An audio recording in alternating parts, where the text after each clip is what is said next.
Hey guys, good evening.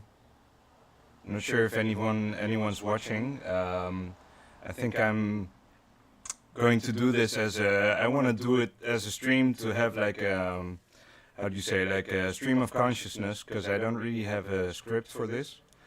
But I thought I'd do a video on tarot.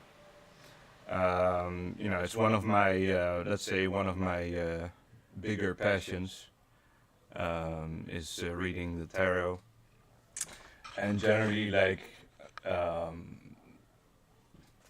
discovering the mysteries, let's say, that are hidden within the tarot and all that stuff. So um, lately I've been on something of a binge, buying new cards, new decks, and I've had like something of an obsession with the Tarot de Marseille specifically, and there's a big reason for that I'm gonna explain in this video in part, as well as in probably the next videos that are coming up. I don't know when, because I'm terrible at planning this shit. But I think personally, I think that stuff is kind of important. So there's kind of, there's an aspect to this that is related to the hidden history that we're talking about with all our friends and fellow truthers, let's say.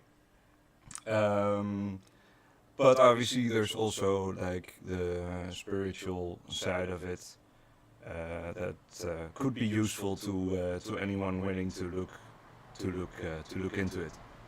So yeah, as I think I'm gonna wait to see if anyone's gonna show up. In the meantime, I'm gonna light my pipe here. So just for your information, I'm smoking a deluxe pipe. That's actually, yeah, I mean, I don't even know what brand it is. I have a couple of these. They're not some. They don't seem to be like some big brand, but they're pretty good. And I'm smoking specifically Peterson Nightcap. It's the tobacco of the hour. Oh, it's a bit crooked. Let's see. All right.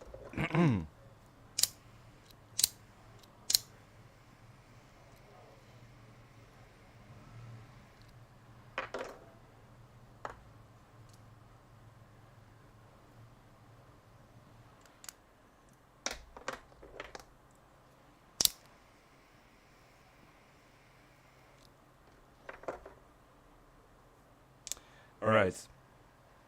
So what is this video about? What's this stream about? So in my let's say explorations in the tarot and the new decks I bought and the various decks I bought, I've actually been on something of let's say something of a how do you say, like an investigation, let's say, within the tarot publisher or card publisher, card game publisher, actually, Fournier. The full name is Naipes Heraclio Fournier, and that was the name of the founder. It's a Spanish company, and the founder is of French descent. He descends of a family of French industrialists, as Wikipedia informs us. I will actually open up Wikipedia for this as well, to talk about these things. Let me see if I can. Okay, is there any sound here? There's sound here as well. And I have. Okay, so this is the stream. Okay, cool, cool. I'll enter him on Wikipedia, and then I'll switch the screen. Naipes Heraclio Fournier. There you go. So. Heraclio Fournier is a playing card manufacturer in Vitoria, Spain, with a factory in Agutio. It has been owned, so this is important, it has been owned by the United States Playing Card Company since 1986. And then it was later, so the US Card Game Company was later acquired by the Belgium-based Cartamundi Company in 2020. So that was very recent. That's like 4 years ago. So Heraclio Fournier himself seems to have been quite a personality. I don't know if I want to go through this whole thing, but there's like he seems to have won. You know, he won like an award for the cardstock he invented and stuff like that. So all like Fournier's products have a certain reputation in the global market in terms of playing cards and tarot decks. And obviously, the tarot decks for all these companies in reality are like a secondary thing they do. You know, the playing cards are where the actual money is, and they export those to like casinos and things like that. So it's actually interesting to see how that works, and it's and it's interesting because other card companies do the same thing, right? So you have Fournier, but you also have U.S. Games. I mean, it's called U.S. Games. I'm not sure if they actually make uh, playing cards as well. But like, and it's interesting because like Bicycle doesn't also make tarot cards; it only makes playing cards. So I don't know what's happening there. There's a bunch of indie playing card companies that also make tarot cards. So I'm not sure actually. Now that I think about it, Fournier might be the only company that does both. Uh, and Cartamundi. But Cartamundi, Cartamundi is kind of like saying it's kind of like a conglomerate. It's got all these imprints. I think one of its biggest ones is AGM. So AGM also makes tarot cards, but I think that's also a playing card company. AGM, let's see, cards company. Well, let's just see what it. Wait, wasn't it AGM? AGM tarot. Let's just do that. Yeah, so that's correct. So the company exists, but it doesn't have a. I guess it doesn't have a wiki page, but this is their logo, right? AGM. So it seems like they make playing cards, but I don't know. There's no information about whether they do. So that's interesting. So it seems like Fournier is the only one that does. So um, at any rate, I got a bunch of Fournier decks because I found it very interesting. I already had one, and I'll start with that to show you what I mean. And maybe I should show you a normal one as well. But like so, Fournier decks are all a little smaller than like most mainstream, or well, these are mainstream too, but like than most other mass-produced decks. So they're kind of like this. They kind of fit in the palm of your hand, so they're very small. I mean, they're not too small, but they're kind of small, you know. And so this deck is the first one I got. I got the first time I got it. I got it like in when I was living in Holland, and that was like 10 years ago, 12 years ago maybe. But I always like this deck very much. It's an interesting one, and we'll get into this one. I don't want to spoil it because there's some details that are relevant to the question we're gonna talk about. But I will give a preamble. So this deck is made by Luis Royo. So he's a very popular Spanish fantasy artist. He's kind of popular like in the goth scene and in like and things like that. And his art is honestly kind of trashy. It's not very like high art or whatever. But you can tell he enjoys what he's doing. Most of his stuff though is pretty risque. He likes drawing scantily clad girls and stuff like that. But the interesting thing about this deck is that because he has three decks, two of which are kind of like random art that they put on random cards, and it's kind of like, does it work? Does it fit? Not really. But this one in particular, the Labyrinth Tarot, he actually seems to have studied the tarot to make this. So every piece on every card is like made specifically for that card, and obviously he doesn't do all cards. So he does the major arcana, and then for the minor arcana he has done the court cards, but then the pips are pips. They're pip cards, so they don't have anything special. They just have like a symbol for their um, for their suit. And I mean, there's a few variations of that symbol, so it's not like it's all the same. The same. Like here, for example, you have the six of wands. So you have two types of wands, one six times and one time. You know, things like that. So there's a little bit of variation. It's not all the same. And you have these swords, for example.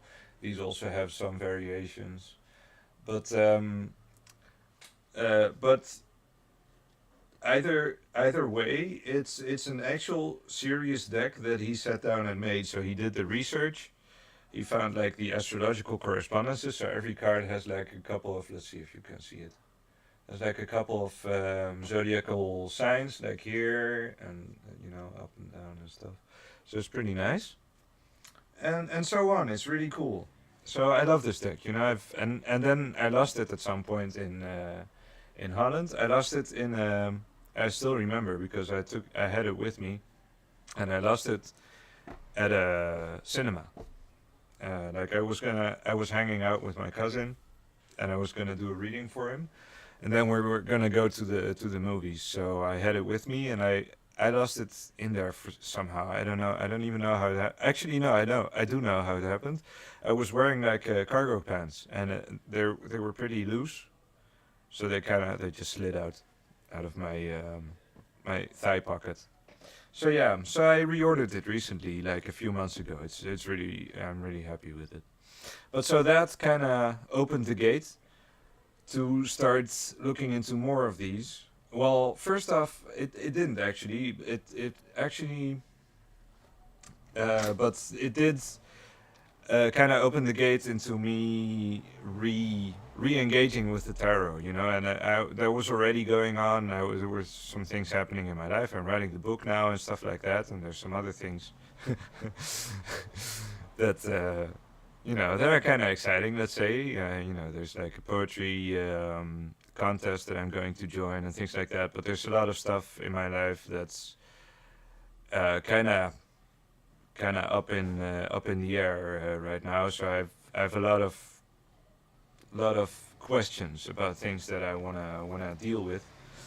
So I started looking into more decks, and so the one thing I started, that really got me going again was looking into the Tarot de Marseille. I already had a deck, and it's this one. Also, also bought this in Holland. Most of my decks I got there. They're about a decade old now in my collection. And this is the Jodorowsky Camoin Tarot de Marseille. It's very it's very well. I wouldn't say it's exactly pretty, because the Tarot de Marseille kind of has this thing where it kind of looks like children's drawings most of the time. Um, but there is a lot of symbolism hidden in there. Very, very, like very thick with symbolism, and we're gonna talk about this too. I think I'm gonna start here for context, because the Tarot de Marseille is basically the foundation of modern tarot, of tarot in general, I think.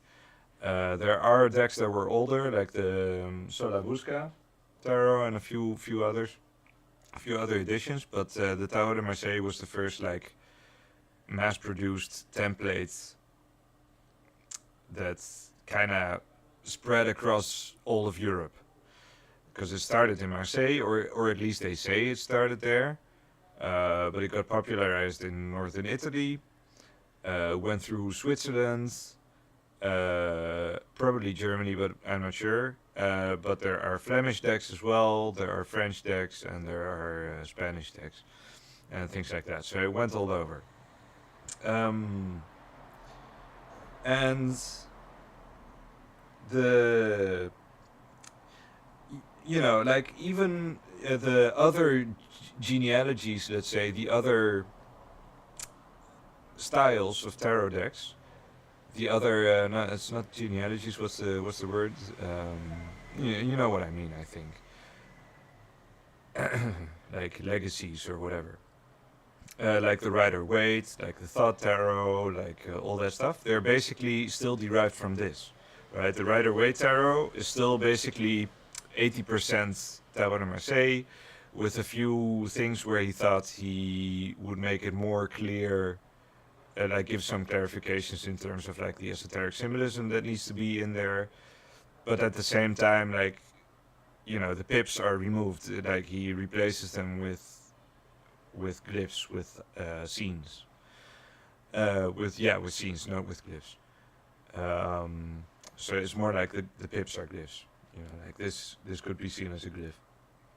But the tarot, you know, and then you have the thought tarot. He kind of reintegrates the pips, but he still retains like the meanings of the Rider-Waite deck. So you know, studying the Tarot de Marseille, and especially, you know, having to work with these pips, you know, with cards that don't contain any images, you know. They don't. They do contain images, you know, like these cups here, like Nine of Cups, you know. It doesn't, but it doesn't contain like a scene with people doing things, you know. And the problem with that is that it's kind of forces you to take a certain interpretation over others, you know. So certain cards in the Rider-Waite or in the Thought Tarot, and in cards that derive from that, are kind of biased, you know, towards a positive or negative interpretation. Okay, this card is important, by the way, because this card, and we'll get back to this, the Two of Coins, traditionally in the Tarot de Marseille, is used to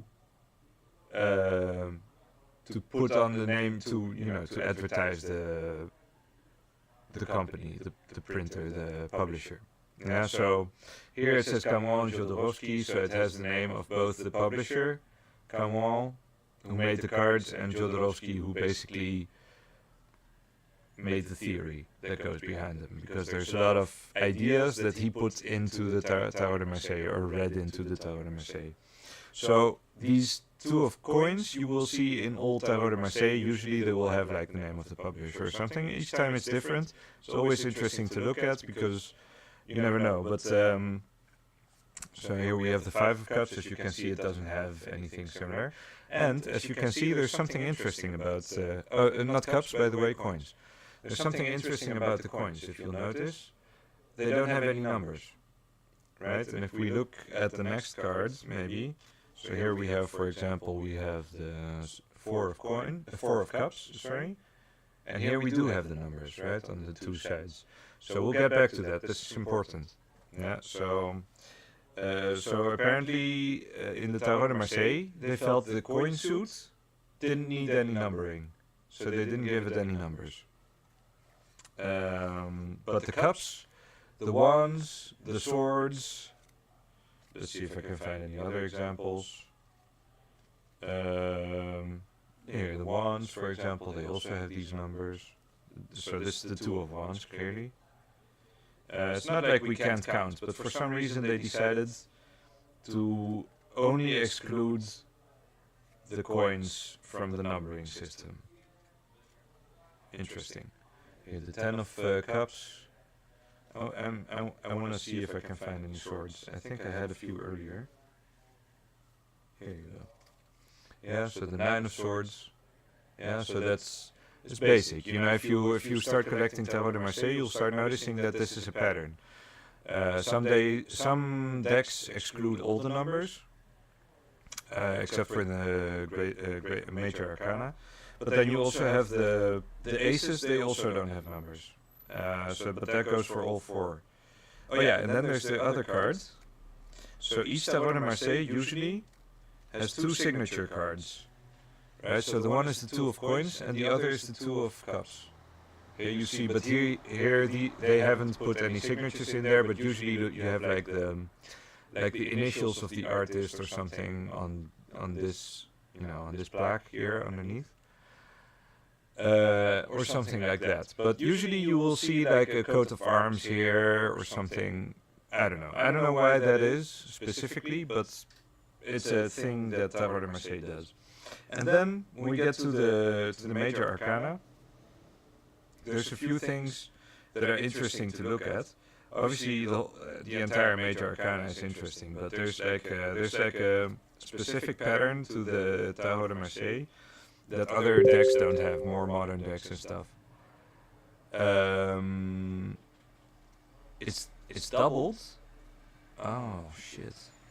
Okay, so Raphael is informing me that my audio is doubled right now. Let me see. Why would that be? Let me see if I can find out. Do I have... I don't have two mics on, right? Video capture device. Audio input capture, video capture device. Why is that? So how is the sound now? Let me see. I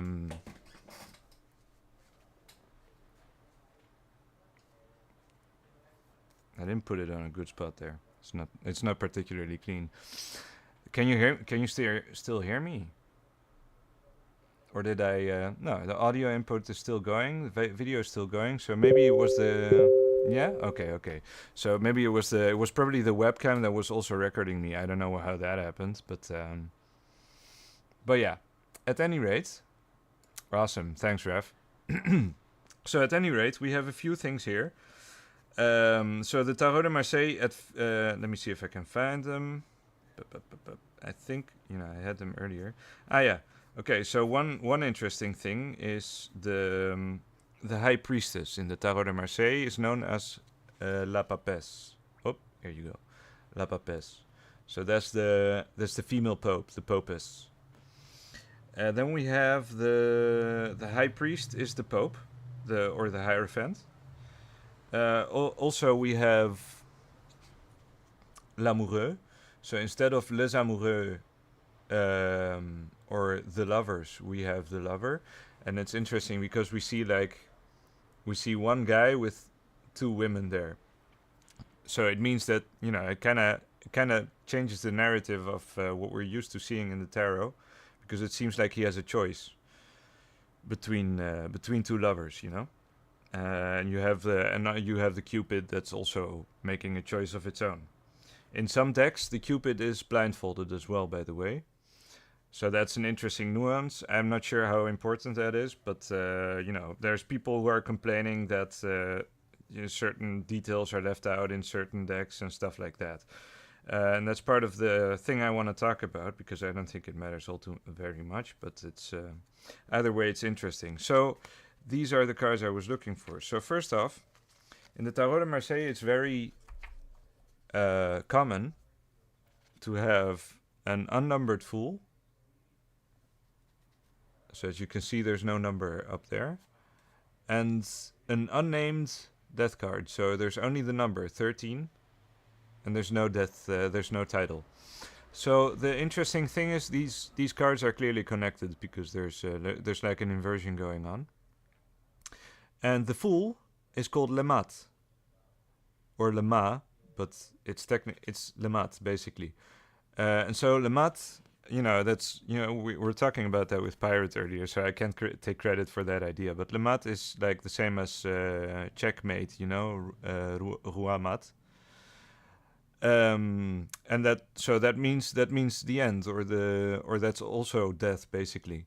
So in that sense, these cards are connected as well, and they have a similar posture as well, as you can see. So like they have he has the staff here, and he has the scythe, and things like that. So, and that's one thing, and then you have, so there's like a hint of the language of the birds going on in the deck, and there's one more that's even more obvious, and that's very fascinating. And you can find there's it's not like a secret or something. If you ask like a French tarologist, who is half worth his salt, he'll tell you the same thing, because this is common knowledge in France. Here, you have the Tower card, right? and we call it the Tower based on Rider-Waite-Smith. But here it's called La Maison Dieu. And obviously, if it was like the house of God, I mean, it means the house of God. That's basically what they're getting at. But like, it's funny though that it's not called La Maison de Dieu. It's called La Maison Dieu, and there's like a twist, like a how do you say, like a pun in there, which is l'âme et son Dieu. So the soul and his God, or the soul is his God. L'âme et son Dieu. So that's kind of like a hidden mystery in the Tower card, and then you have like that's a theory that I had. It's like you have this. Usually in the Rider-Waite tarot you see like a flash of lightning hitting the tower and just wrecking it, And in other decks you have like fire or whatever it may be. But here it looks like a bunch of feathers. It looks like plumes. So the way I picture it is like God is cleaning house, It's like the housemaid with the feather, with the plume. How do you say, the plume broom, like dusting like the library, So he's like cleaning house, and for us it's like a big catastrophe, but he's just like with a feather, he's basically cleaning his house. And the funny thing is also, in other decks you sometimes see it like being a laurel. So there's a similar meaning. It seems like in the Tarot de Marseille, I think my theory is correct, because I think in the Tarot de Marseille, how do you say, family of decks, they were playing with that kind of nuance of the meaning. So this is the Jodorowsky Tarot deck, and I've been, since I got this one, and I've been watching some other reviews for other similar decks and stuff, and I was kind of looking at what to get. I already ordered one. There's one very special one that I might do another video on, but it's the Millennium Tarot de Marseille, but it's going to be like a pocket edition. It's the only one that's available right now, and they're all numbered, so but allegedly he's got like the secret sauce with the Tarot de Marseille and blah blah. But in the meantime, I got another one. And this is now my absolute favorite deck, and it's the Fournier Tarot de Marseille. And so there's something special about this one. Like, in my opinion, like you feel it right away, like kind of calling at you, And it's like it's very, very, very pretty, well drawn. Let's see if I can get a good light on this. Yeah, I don't know if this is the ideal way to do this. I wish I had a camera, to do this. But I think it's good. So l'amoureux, right? The lover. Valet d'épée. Oh, there's another thing, by the way, that I hadn't forgot to mention. By the way, valet d'épée. And this deck is just, I don't know, there's something about how the way it's colored and the way it's kind of remixed and the way it's kind of done, that it just has a very calming air to me. I don't know, it just, and you have the Ten of Swords, and then look at this. So the background looks kind of like stained glass, right? And then you have this pattern which looks like the cross of Lorraine, the double cross. That's one of my. It's like. Wait, let's see if I can find it. It's an interesting symbol. It's connected to like the Holy Grail and the Da Vinci Code and all that stuff. So this thing, right? So you can see it, kind of like that. And I made actually. Before I got this deck at home, I actually made a spread based on this. I can even show you pictures. Let's see if I can find it. I have a lot of pictures going on. No, I can't find it. But at any rate, it's like 9 cards. It's like 5 in the middle, and then 1, 2, 3, 4. And it's like a cross of Lorraine with like hidden how do you say, like internal internal influences and external influences, you know, kind of like that. So at any rate, you know, and so this whole combination of the colors, the way it's done, like the soft but warm, like kind of coloring, and the backs, kind of makes it feel like a cathedral setting. You know, it has like a very like a church like effect. And that got me thinking about the Tarot de Marseille and about cathedrals and the, you know, and the language of the birds, because that's what we were talking about with pirate and stuff like that, and the alchemical language that's used in the tarot, you know. And so I started looking into, you know, I started kind of looking into this deck because kind of trying to get to know it, and actually it was already, you know, it's already, you know, it was already speaking to me like very clearly, you know. It has a very like sympathetic, how do you say, like compassionate voice. You know, it's kind of how it feels like to me. It's a very, very nice deck to work with.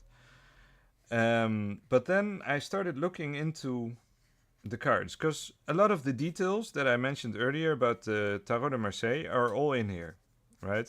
Okay, so the Cupid isn't blindfolded or anything. Let's not go that far. But like La Maison Dieu is in there. The Fool is unnumbered. The Death card is unnamed. Let's see. The Death card is unnamed. Whoop.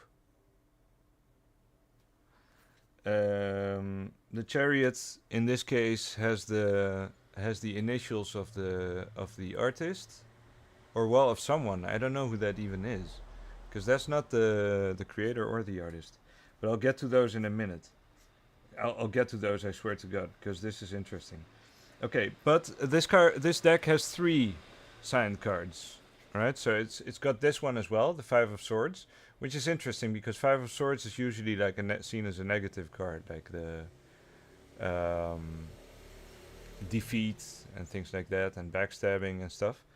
But all it says is basically Heraclio, Fournier, Vitoria, made in Spain. So it doesn't have even like a copyright notice or anything. It doesn't have anything. Let's see if I can find the big ones. Okay, so here's the two of coins.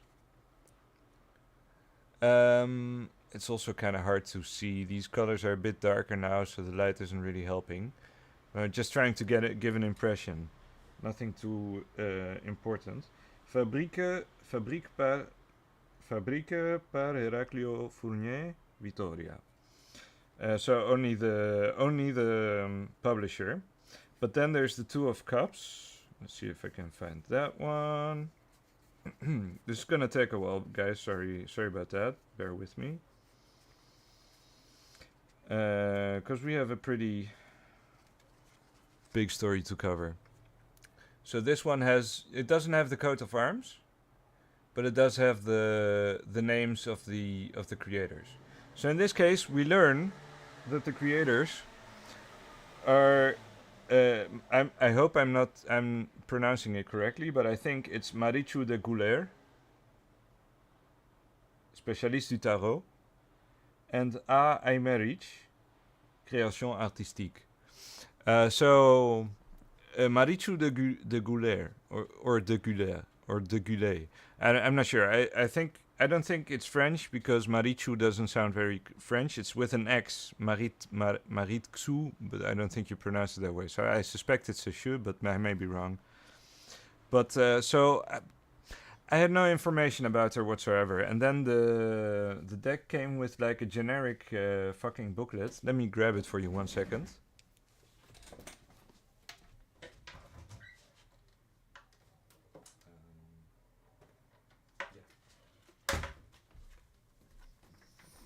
Yeah, so we have this booklet here. Is this the right one? Yeah. And this booklet is in almost all of their decks. Almost all of them. It's in their, you know, in the... it's not in the Labyrinth Tarot. Well, it is in the Labyrinth Tarot, but not with this cover. right? And it's just, you know, you open it up like this, and then there's like in the inside, it's kind of awkward, and they put it in between, like in between two halves of the deck. So some decks come bent inside like this because of the booklet, but not all of them, and it's not a big deal. Like you bend them back, like by shuffling, they just kind of bend back naturally at some point. So this book is worthless. It's absolutely fucking worthless, right? It's all it is basically like the Rider-Waite interpretation. Zero information on what the writer was thinking, or what Marichu Goulet has to do with this fucking deck. You know, all we know is the art that Aymerich has made, and nobody has any idea who that is. Like if you look her up, there's literally nothing. But then there's more about this. Right, so all the key concepts are there, like the Fool card, the Death cards are as they should be. The Death cards. Let's see if the Fool card comes up. Did I show it? I probably did, but I'm a retard. Let me see where I have it. L'amoureux in singular, the Fool card, Le Mat. Right, it's all in French. There's some Marseille decks that say Le Folle, for example. So yeah, all that is there. But then I thought, let's look at the coins. Let's look at the coins. You know, maybe see if they're unnumbered, if they follow that tradition as well. So what did I find out? And I'll show you the card I already showed you. Look in the corner here. What the fuck is that? And this was the first card I saw, I think. What the hell? And then you go... Then I go to the other coins. Let's see if I can find them. Wait. Here. Huh? 9 of coins. It says 9 underneath. Why? And it's not even in the center or anything. You know, it's not centered. It doesn't fit. It looks completely out of place. Here, the 4 of coins. And 4 stands for stability, and then suddenly you have this 4 there. It's like a blemish, kind of ruining your view. And I was like, what's happening? And I looked up reviews of the Marseille deck, and it's like the first edition came out in like 86 or something. And I saw like a Canadian lady that had bought the deck, and she was doing a video. And she was showing the cards, and there was no number on the coins. And then I go, and check this out, guys. This is wild. Then I go to the other pips, right? And then we have the staves, and you see here the number 7, 7. Oh, what's this? What the fuck? Why is there another one? Why does it even need it? And then there's more. You know, you go to the fucking ace. Wait. You go to the fucking ace of coins, and there's a fucking 1 down there. It's like, what the fuck? Who the fuck made that decision? Like, I was so flabbergasted. I was like, why? It's like, you fucking, like, I don't know why. I wouldn't say it ruined the deck, but it's like, you know, trying to understand what's going on, you know? And then, so I was like, okay, there's something deeply, well, there's something off about this deck, and it's not that there's anything wrong with the deck itself. I think this deck is like one of the best, personally, like in my opinion, my experience. This is an absolutely beautiful deck, you know? It's like as far as Tarot de Marseille goes, for me, I think, you know, if you're a starter, if you're advanced, if you're whatever, this is perfect, and you can buy it everywhere. It's like I literally got it from a web kiosk, like a little bookstore, magazine store, tobacco store, you know. I ordered it online, and it came like within half an hour. That's how I got this one, and just last weekend on a whim, you know. It's like, but so it's super accessible, super easy to get, it's easy to hold, it's super clear, you know. There's no, you know, it's and it's very, you know, it's got an encouraging feeling. I don't know how to say that. I don't know. But so there's more about this. So I started looking into this deck specifically. Well, not into this deck specifically, but you know, trying to understand what this deck is about. So I started googling Marichu de Goulet. And it's kind of weird because there's barely anything out there. There's an Amazon page, there's a couple of decks she made. And I got this one too. So I'll show you this one later. But that's, we're getting ahead of ourselves. And all I found was a wiki page. And the wiki page is actually... Am I still there? Yeah. The wiki page is actually very interesting. Because, okay, let me take a sip of wine here. sorry, I just gotta light my pipe 1 second. But I mean, can you see like how this kind of brought me like, how this kind of, I don't know, like I haven't seen anyone talk about this. You know, I've seen some reviews on the Tarot de Marseille by Fournier and stuff like that, but this is an interesting thing. I don't know. So 1 second.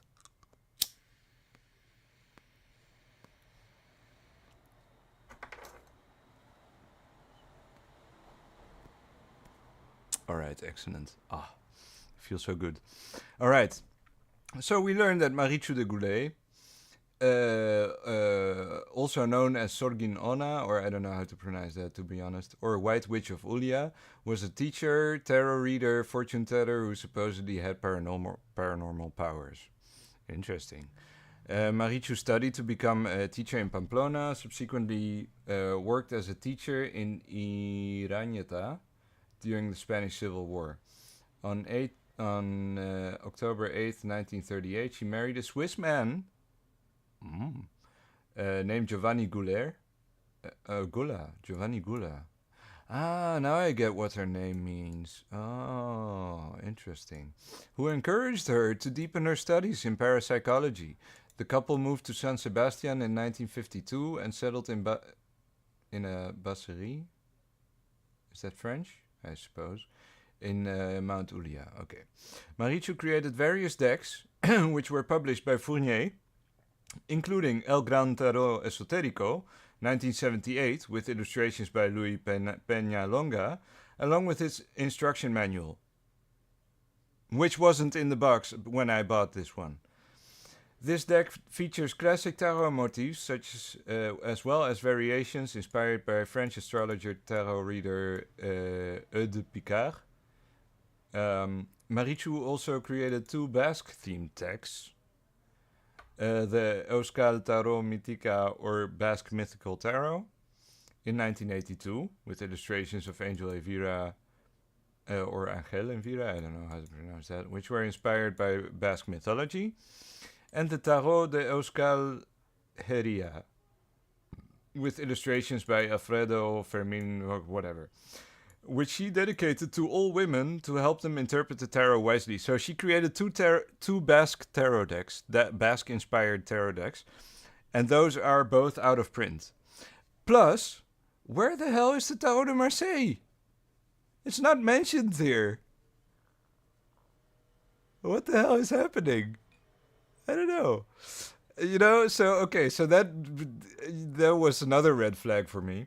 In addition to her tarot decks, Marichu created over 36,000 grimoires for divination. Okay, I don't know what that means. I can't. I can't judge on that. So okay, a children's park theme is named after San Sebastian, where she lived for many years. It's named after her. Why is there a children's park named after her? Okay, anyway. So at any rate, the Tarot de Marseille is not mentioned in this article. She, in the review I watched of the 1986 version of the Tarot de Marseille by Fournier, she showed the original booklet that was in this deck, that came with this deck. This booklet does no longer exist. Other decks by Marichu came with her own proprietary booklets. So we don't have those anymore. So what's happening? Why are these Basque tarot decks out of print? Why do we no longer have her own booklets? Why are these numbers on here? On the Five of Swords underneath. You know, it already has the two numbers. Why should there be another one? Why do the aces have numbers? That's wild. What's the use of that? You know, there's not even space for them. The aces are so like extravagant and strange. You know, why would you put a number on there? You already see it's only one sword. I don't have trouble counting this. So there's something. I feel like there's some. Okay, so what I think is happening is there's some faction within Fournier, and I think that actually, you know, came to be after like US Games, or probably even after, and because that's important, because US Games bought them in '86, and the Canadian edition that I saw in that review, I should see if I can find the link to post in the descriptions. Well, actually, maybe we should go look for it even. But so the Canadian edition, which was released by US Games, I remember that specifically from that review, came out in '86 as well. It says copyright 1986.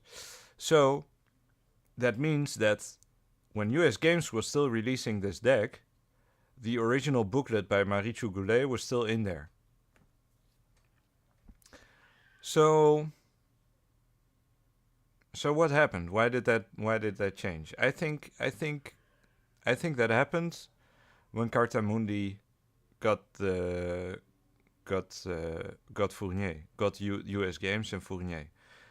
Either way, that's just speculation because we have no idea what happened. We have no idea what they're even trying to do with this. You know, if that's even on purpose, if they maybe lost those files, whatever. But I think there's something bigger going on here, and there's more. I'll get there.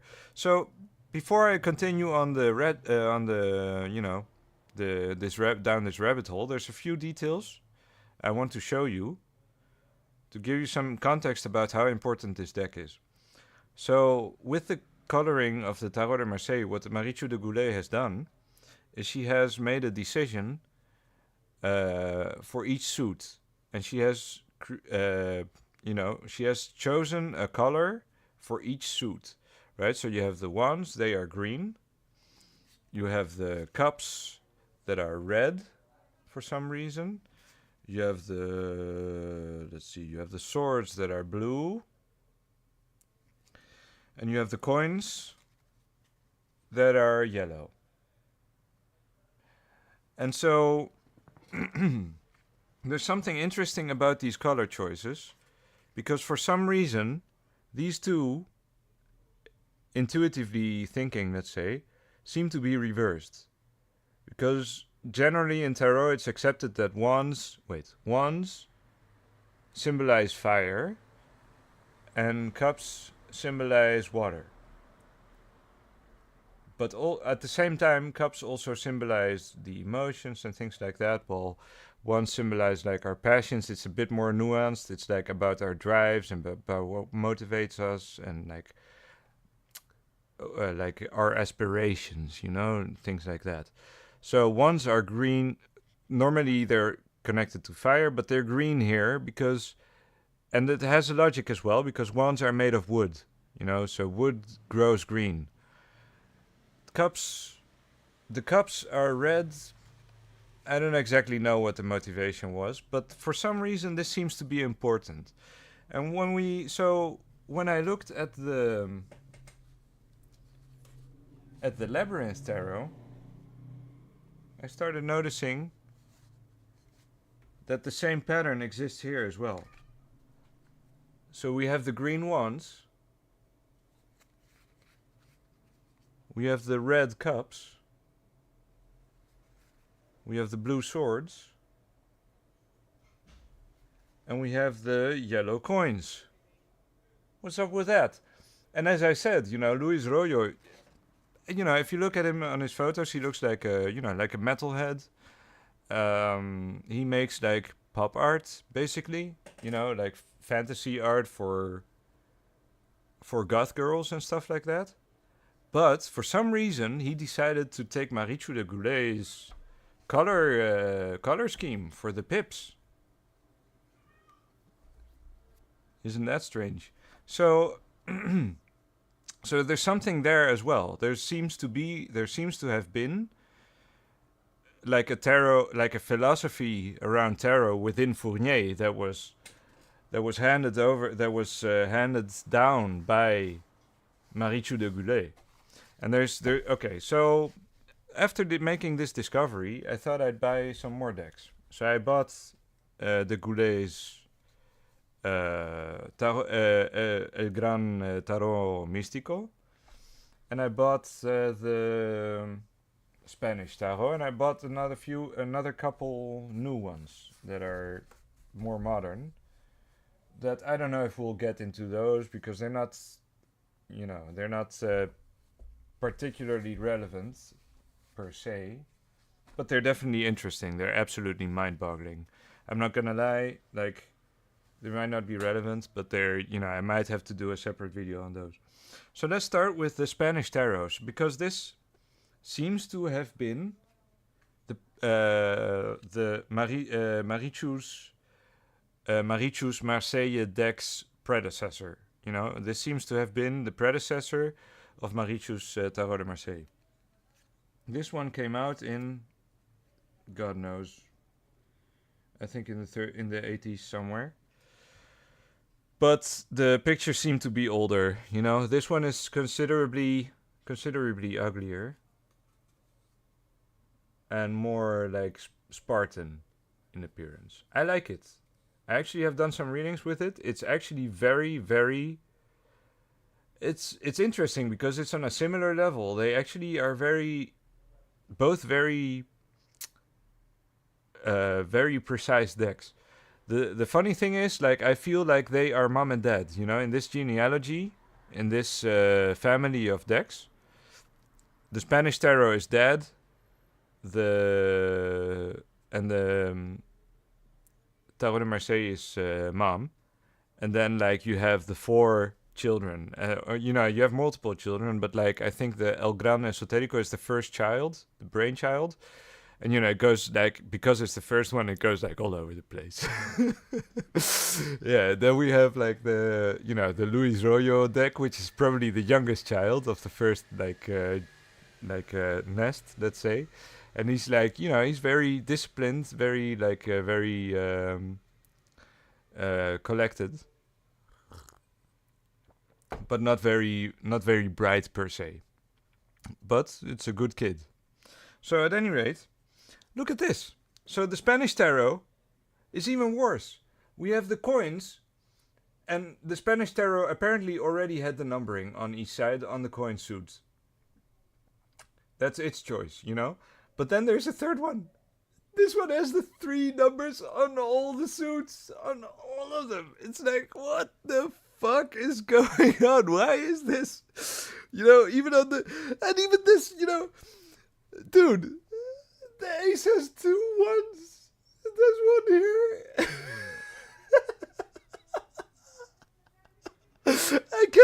I can't. Like, what? Why?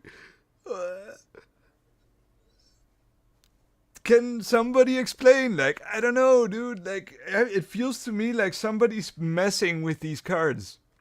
Someone is trying to fucking pull a fast one on us somehow. I don't know why this would be the case. Like, I don't get it. I don't get what this is supposed to mean, Oh yeah, we have the tower here. Here's is with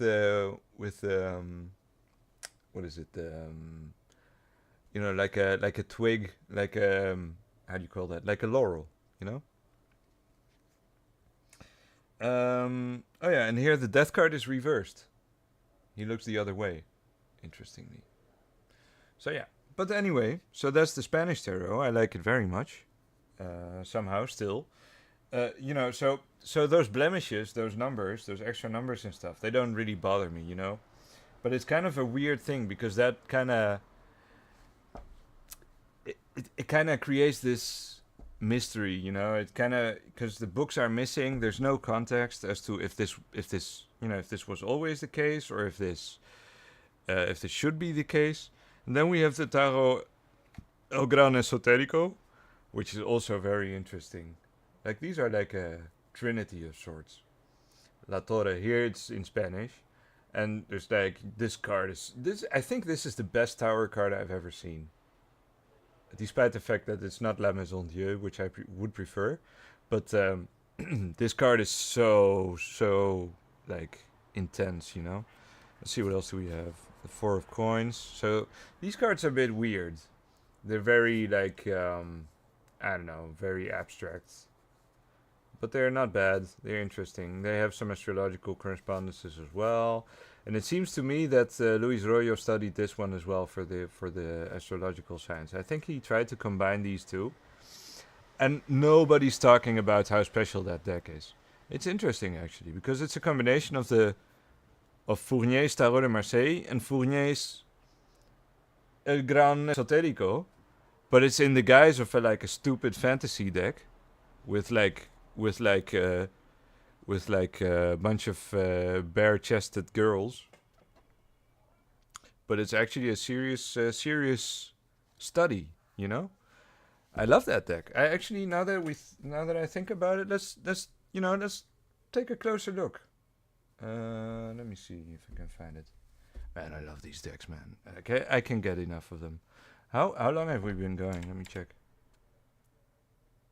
We've been going for an hour. Okay, I'm not gonna stick around for too long. I don't want to make it too long, but I think I'm making my case. So we have the green of is that the ace? Yeah, that's the ace of wands, right? And then you have Leo. I think you have Leo. You have I don't remember the planets. I think that's also Pisces, to be honest. You have a bunch of signs. Anyway, every card has a bunch of signs. Even the pips, you know. Again, Leo. The magician. Hey, wait. Am I going crazy? Is that also Leo? Why did we get 3 times Leo? But yeah. Okay, here we have Pisces. The 3 of Cups. So, I'm actually really impressed with this deck. You know, the more I look into it. But also these cards, you know, I think these are very pretty. I like those girls. You know, a man's got a. Let's see. We have the 10 of Cups. Man's gotta like what he's gonna like, you know. 4 of Wands. I don't know. There's something really special about this deck, in my opinion, and it's this one's also very good. Like it's such an easy reader. It's very clear. It's a bit neutral though. It doesn't really express like a lot of opinions compared to the other decks. Let's say. It feels more like a good listener. The Tower. The Hierophant. Yeah. So yeah, I'm not gonna go through all of them. It's to me, it's a very special deck, and also it has some interesting ideas. For example, the Pentacles for some reason, or the coins. This deck has decided that they're also, you know, and I mean it's not some crazy idea or anything, but this deck was the first that actually pointed me out to the fact that the coins are shields, and they could also stand for protection, for luck, and things like that. So it's not just the earth sign, it's at the same time, it's also, you know, it's both the lowest and the highest sign of the 4 suits. So coins are pretty interesting. So, you know what, I'm feeling generous. Let's go over the other couple of decks as well. You know, I've got a few more modern Fournier decks, which are pretty good. I'm not gonna lie. You know, this one is the Tarot del Fuego. Tarot del Fuego. Tarot del Fuego. I'm not a native speaker, guys, but I think I have a decent understanding of Spanish. Don't get me wrong, but this one's very like modernist. It's got a lot of eyes and stuff. We've got the what is this? The Six of Wands, bunch of wolves, the Fool. Why am I doing this in this stupid little corner? I'm retarded, dude. I should be showing. God, I wasted so much time on this. Okay, sorry guys. Sorry. Maybe I should go over them next time again. Knave of Cups. Two of Pentacles. You know what? I'll do an extra round because I wasted your time. I'm really sorry, guys. You can skip ahead if you're watching this in after the fact. Okay, you know what? I'm not gonna do this. We're gonna finish our story, right? So, what do I think happened? Why is this? Why is this interesting? What I think is somehow, I think Fournier was representing a certain legacy, a certain heritage, a certain cultural movement, or like a secret knowledge, tradition.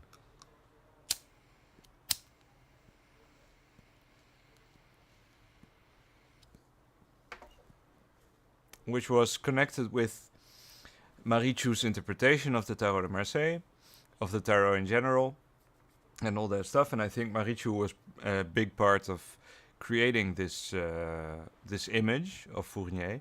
And I think Fournier was, I think in the case of Fournier, the card game aspect of making cards was a front to them making the tarot decks. I think the tarot decks were actually what Fournier was really about. Because Heraclio Fournier, Naipes Heraclio Fournier, his name is on all these decks. He was personally involved. It's on the two of coins in both editions, by the way.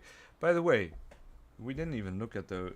We did look at those, but I'm not sure if you guys were able to see them. Wait. Let's go back to the Spanish tarot. Because here. Oh yeah, I did mention that. Oh no, I didn't.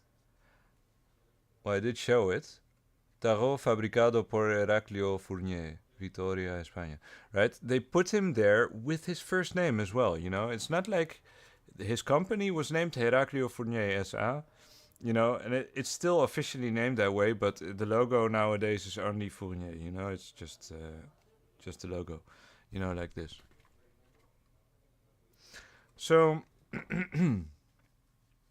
so what I think happened is that when Fournier got purchased by US Games is also a serious tarot company. They don't, they have some really cool decks, and I think I should do a US Games video at some point to see what they're about. But they have some really good, like, oddball decks that seem to come out of nowhere. Like the Golden Tarot is one of my favorites, and things like that. But and I will do a Golden Tarot review at some point. But so, when US Games bought Fournier, they continued going the way they were going. It was fine. I think at some point, though, and I think there may have been different factors at play, because there may have been pressure from the Spanish government, because there's still an issue with Basques,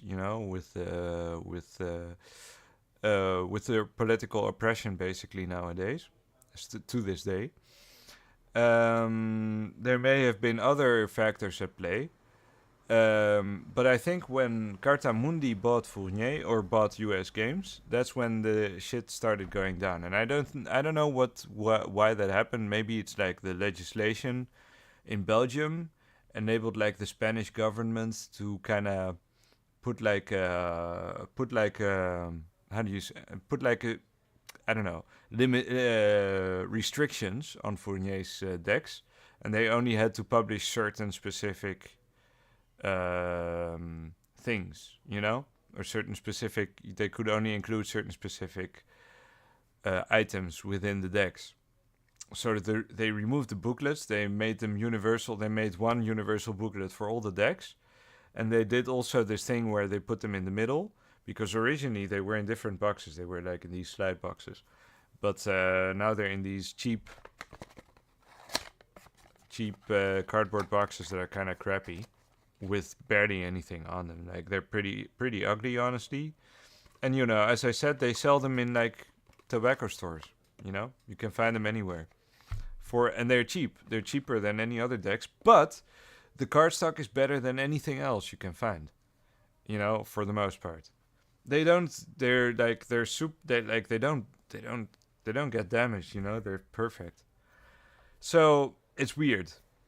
There's something about them. Like it seems like someone wants them to spread, or probably they can't stop the tide. They can't stop them from spreading, from publishing the cards, but they have to limit their appeal and their influence, because all the other decks, like if you go on YouTube, all the other decks get all the attention, and like all these expensive indie decks and all these expensive deluxe collections and stuff like that, and all these variations and stuff. So yeah, I don't know. It's So the Fournier, Tarot de Marseille. I think somebody's trying to limit its potential, and with all the stupid numbering, which is kind of like, it feels kind of like they're belittling you. So it kind of feels like somebody's trying to ridicule the decks. Somebody's trying to ridicule this tradition that Fournier has tried to keep alive. But luckily, these decks are still available. I can only recommend you guys. Like, they have some amazing stuff. Let me check let me show you this one, guys. You'll go crazy. Where is it? This one is like, this is a modern deck, but I feel like it comes from the same tradition. I feel like Fournier is fighting back, Dude, this deck, look at this. This is the Tarot del Dios de los Tres. Let's see if I can show it better. This deck is amazing. La Estrella, the Star, La Morte, Death. The Lovers. Look at this card, guys. Let's see if I can get it into focus. Let's see if I bend it a little bit.